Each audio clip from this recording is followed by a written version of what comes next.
फिर से स्वागत है मेरे चैनल पर। मैं हूँ राज। आप देख रहे हैं हाईवे नाइट। दोस्तों, मैं आपको लेके चलूँगा बिहार का एक ज़िला भोजपुर। भोजपुर का एक छोटा सा गांव। इस गांव में श्याम बिहारी रहते थे। उनकी उम्र 22 साल की थी। बात 1988 की है। तो चलते हैं श्याम बिहारी की इस कहानी में। लेकिन दोस्तों, आपने मेरे चैनल को सब्सक्राइब नहीं किया है तो प्लीज़ कर लीजिए। साथ में बेल आइकन को भी पुश कर दीजिएगा ताकि आप मेरा कोई वीडियो मिस नहीं करने पाए। वीडियो का नोटिफिकेशन आपके पास में जाता रहे। तो चलते हैं दोस्तों आज की हाईवे नाइट की एक सफ़र पर। दोस्तों, मेरा नाम श्याम बिहारी है। मैं 22 साल का था। मेरे पिताजी 2 भाई थे। मेरे पास में उन दिनों एक गाय थी। गाय का एक बछड़ा भी था। लेकिन हमारे घर में हमारे पिताजी के जो भाई थे, हमारे चाचा जी, वो तो अलग थे। लेकिन क्लेश हमारे घर में उस गाय को लेकर ही रहता था। है कि वो गाय तो हमारी थी, लेकिन जो आंगन में बंधती थी वो उनको पसंद नहीं था। आए दिन झगड़ा होता रहता था। चाची हमारी बोलती रहती थी कि भाई इस गाय का तुम लोग अपना देखो, कहाँ रखना है, गंदगी करती रहती है। अब बहुत दिन इस बात का हो चुका था। हम लोग बात को सहते आ रहे थे। आखिरकार पिताजी ने बोला कि बेटा ऐसा कर, जो अपने हिस्से वाला खेत है ना, जो गांव के नज़दीक है, उसमें एक झोपड़ी बना और उसी में हम गाय को रखेंगे। मैंने अगले दिन से ही काम शुरू कर दिया था और खेत में एक झोपड़ी, कच्चा झोपड़ी तैयार कराने लगा। रात तक झोपड़ी बनकर के तैयार हो गई थी। हालांकि वो बरसात का दिन था, कब बारिश हो जाए कोई मालूम नहीं था। अगले दिन हम सुबह में जब वो झोपड़ी के पास में गए तो देख कर के हैरान रह गए कि पूरी झोपड़ी नीचे आ गई थी, टूट गई थी। हालांकि उस रात में कोई बरसात भी नहीं हुई थी। हुई तो थी थोड़ी बहुत, लेकिन इतनी नहीं कि झोपड़ी सह ना पाए। और हमने तो झोपड़ी मजबूत बनवाई थी। हैरान रह गया मैं वहीं पर खड़ा खड़ा। पिताजी को मैं बुलवाया। पिताजी बोले शायद बारिश की वजह से नरम मिट्टी है, जो नीचे का सपोर्ट है वो गीला था, इसलिए शायद ये हुआ है घटना। चलो कोई नहीं, दोबारा खड़ा करवाओ इसको। फिर हमने मजदूर बुलवा करके और उस झोपड़ी को सही करवाया। दोपहर तक झोपड़ी हमारी सही हो गई थी और इसके बाद में उस गाय को लेकर के हम यहीं पर आ गए थे। उसका रात का रहने का जुगाड़, खाने का जुगाड़, सब कुछ हमने उसी झोपड़ी में कर दिया था। हालांकि हमें भी रात में रुकना था। पिताजी का तबीयत तो खराब रहता था, तो यहाँ रह नहीं पाएंगे।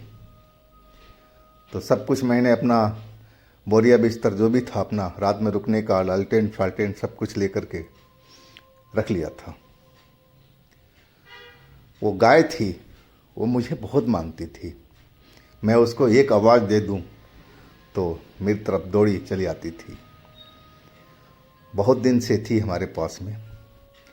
2-3 बछड़े तो आ ही गए थे हमारे पास में, जो हमने बेच दिए थे। अभी जो बछड़ा था उसका, वो बछिया थी। वो भी अपनी माँ की तरह सुंदर थी और दूध भी अच्छी खासी देती थी हमारी वो गाय। हम अपने झोपड़ी में, शाम का टाइम था, सारा बंदोबस्त हमने कर दिया था।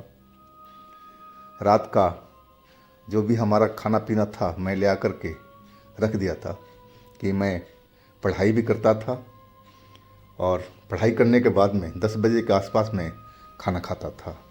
अगर मैं जल्दी खाना खा लूँ तो मुझे नींद आ जाता था। वही मैंने लालटेन जला करके अपना पढ़ाई कर रहा था। रात 10 बजा तो मैं थोड़ा बहुत खाना खा करके और फिर मैं अपने जो बिस्तर था उस पर सो गया था। वो गाय और बछिया हमारे थोड़ी सी दूरी पर बंधे हुए थे। गहरी नींद में था मैं। अचानक कुछ आवाज़ हुई तो मेरी नींद खुल गई।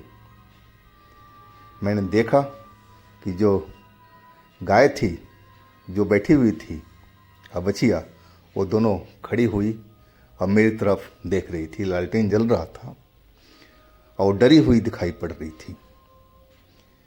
मैंने सोचा कि नई जगह है इसलिए थोड़ा इनको तकलीफ़ हो रहा होगा माहौल को लेकर के।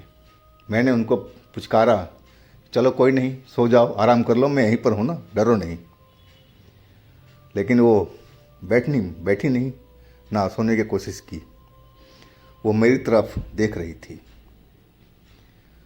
मैं कुछ समझ नहीं पाया था कि आखिर किस चीज़ से हमारी गैया डरी हुई है। मैं झोपड़ी में अपने आसपास में देखा, लेकिन कोई चीज़ मुझे ऐसी कोई दिखाई नहीं पड़ी जिसको देख करके गैया डरी हुई है। मैं उसके पास में जा कर के पुचकारने लगा, चलो माता जी आप सो जाओ, आधी रात से ज़्यादा हो चुकी है और हमें भी सोने दो। मैं पुचकार करके उसको बिठाया तो बैठ गई, लेकिन देख हमारी तरफ ही रही थी, पता नहीं क्यों। और मैं भी अब बिस्तर पर आकर के और सो गया था कि नींद मुझे तगड़ी आ रही थी। पता नहीं मैं कितनी देर सोया था और अचानक मुझे लगा कि कोई मुझे हवा में उठा लिया हो।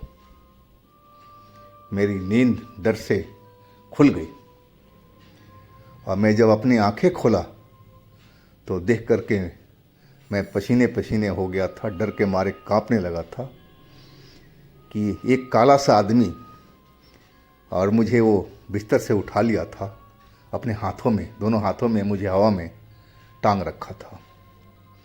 और उसका चेहरा इतना भयंकर था कि मैं देख करके लगा कि मेरा हार्ट अटैक हो जाएगा। डर के मारे मेरे दिल का धड़कन तेज तेज चल रहा था, हाई स्पीड में चल रहा था और मैं चीख पड़ा था। डर के मारे चिल्लाना शुरू कर दिया था जोर जोर से। और तभी जो मेरी वो गाय माता थी, वो तो उनको शायद पहले ही खबर हो गया था, इसीलिए वो पहले भी एक बार उठकर खड़ी हो गई थी। वो बताना चाहती थी कि हाँ कुछ गड़बड़ है, और उन्होंने अपना रस्सी तोड़ लिया था। रस्सी तोड़ करके और सीधा मेरे पास में आ गई थी। और वो जो भूत था जिसने मुझे अपने हाथों में उठा रखा था, और उस पर उन्होंने टक्कर दे मारा था। टक्कर लगते ही गौ माता के और मैं उसके हाथों से छूट गया था और मैं अपने बिस्तर पर ही गिर पड़ा था। हालांकि मुझे चोट तो आई थी, लेकिन हल्की सी चोट आई थी। लेकिन मैं जल्दी से उठ गया। उठ करके मैं झोपड़ी के बाहर भागा और मैं बाहर चिल्लाने लगा जोर जोर से, बचाओ बचाओ, यहाँ पर कोई भूत है, भूत है। डर के मारे, उम्र तो मेरी 22 थी, लेकिन अभी बचपना था। डर के मारे मैं जोर जोर से यही सब बातें बोल रहा था। लेकिन गांव थोड़ी सी दूरी पर था, रात का वक्त था। आवाज़ तो गई होगी या नहीं गई हुई, मैं बोल नहीं सकता था। लेकिन कोई नहीं आया मदद के लिए। और तब मैं वहाँ से दौड़ता हुआ अपने घर पहुँच गया था। दरवाज़ा खुलवा करके और माँ से बोला कि माँ ऐसी सी बात है, वहाँ तो भूत है। और मुझे अपने हाथों में उठा लिया था और गैया हमारी वहीं पर है, उसकी बच्चियाँ भी है, कहीं उन लोग को कोई खतरा ना हो। पिताजी की तबीयत खराब था। खैर चाचा जी भी थे, चाचा जी भी उठ करके आ गए थे। बोले क्या हुआ बेटा, क्या हुआ? मैंने सब चाचा जी को बात बताई।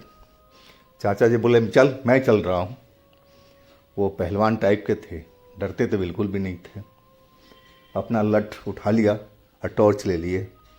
बोल चल मैं चलता हूँ, आओ बेटा। लेकिन मेरी हिम्मत नहीं हो रही थी कि मैं अपने उस झोपड़ी तक जाऊँ। मैं डर से कांप रहा था। चाचा बोले कि ठीक है, अगर तू नहीं जाना चाहता है तो यहीं पर आ, मैं जाता हूँ और देखता हूँ कौन सा भूत वहाँ पर है। और अकेले ही चले गए थे वो। और जब आधा पौने घंटे के बाद लौटे तो साथ में गाय को भी ले आए थे और बछिया को भी लाए थे। मैंने कि चाचा जी क्या हुआ, मिला भूत आपको, देखा वहाँ पर? बोला नहीं बेटा, भूत तो मुझे कहीं दिखाई नहीं पड़ा, मैं हर जगह देख लिया था। लेकिन ये जो गाय है तुम्हारी, मुझे देख करके आवाज़ कर रही थी और मैं समझ गया कि ये अकेला यहाँ रहना नहीं चाहती है, और इसीलिए मैं इसको भी ले करके आ गया। गाय को भी लाया और तेरी बच्चिया को भी लाया। से बेटा तुम रखो यहीं पर, हमें कोई परेशानी नहीं है, मैं तेरी चाची को समझा दूंगा। से वहाँ पर ले जाना ठीक नहीं है, ये कि वो एकांत जगह है और खेत में है, पता नहीं उस ज़मीन में क्या दबा हुआ है क्या नहीं है।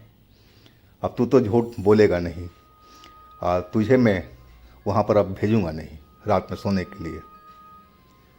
चाचा जी के बात सुनकर मैं आंखों में आंसू आ गया था। चाचा जी समझ गए थे कि हाँ ज़रूर कोई ना कोई खतरा तो ज़रूर है, तभी तो मेरा भतीजा इस रात में भाग करके आया है।